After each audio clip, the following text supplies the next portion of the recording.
it affected anything? Pretty tight there, isn't it? It's very tight. It's extremely tight. We've got obviously 6 games left in the Magnus League, and it's great, at this time of the season where everything sort of is focused on the league because of the playoffs. And with 6 games left, 4 of those matches are against sides who are in the top 6 as well. Yeah. So in effect, they become almost 8-point games, and it's probably a very good position to be in terms of having those fixtures. You're going to have to beat those teams anyway to be in the playoffs. And now at this stage, every game is a key game, so it's a great position for us to be in. We're still in the mix, we're still in the fight, and we've got a huge game on Friday against Leinster.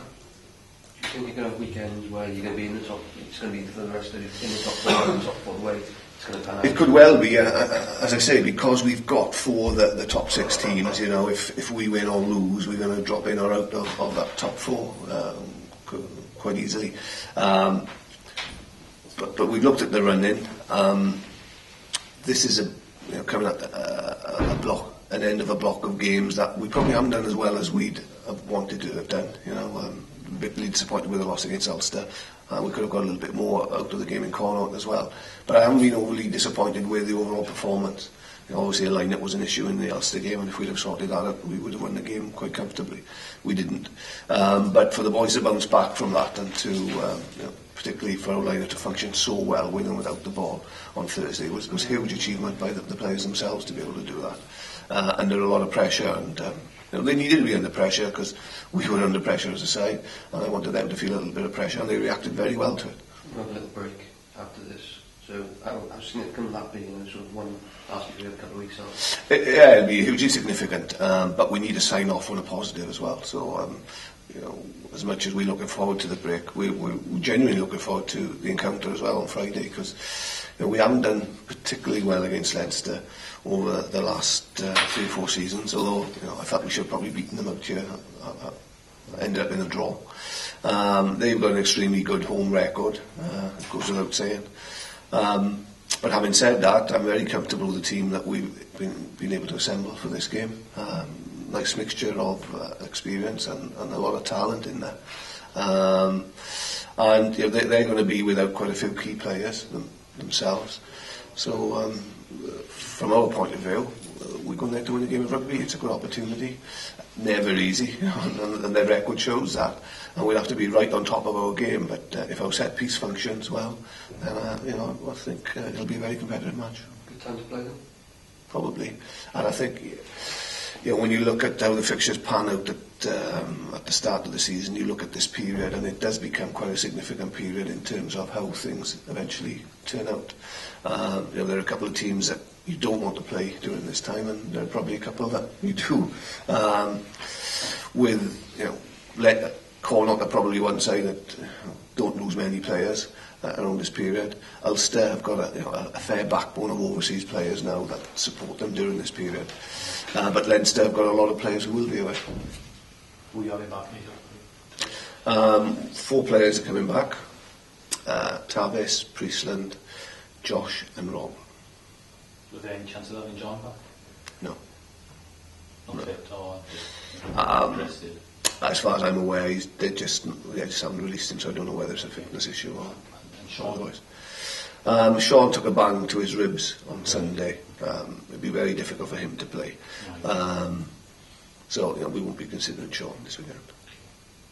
How much of a boost is that those guys back, but you've also the guys who won on Thursday, so putting those together? Yeah, it's great to have them back. We had to make sure that they started in the starting 15. That was part of the agreement, them coming back, and that's fine, that's great.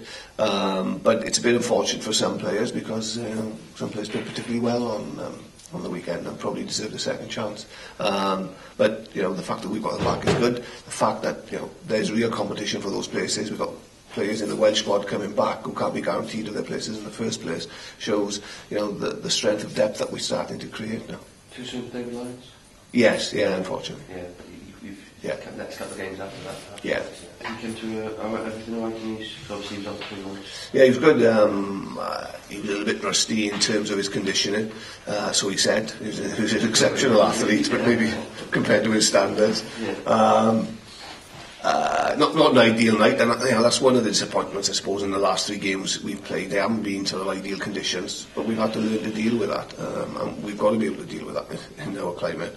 So we're hoping for a better evening on Friday, and with the likes of people like George North in your team. That's what you want to keep this ball alive. You want to try and get it into their hands as often as possible, and we know already what a devastating finisher he is. So that'll be one of the aims.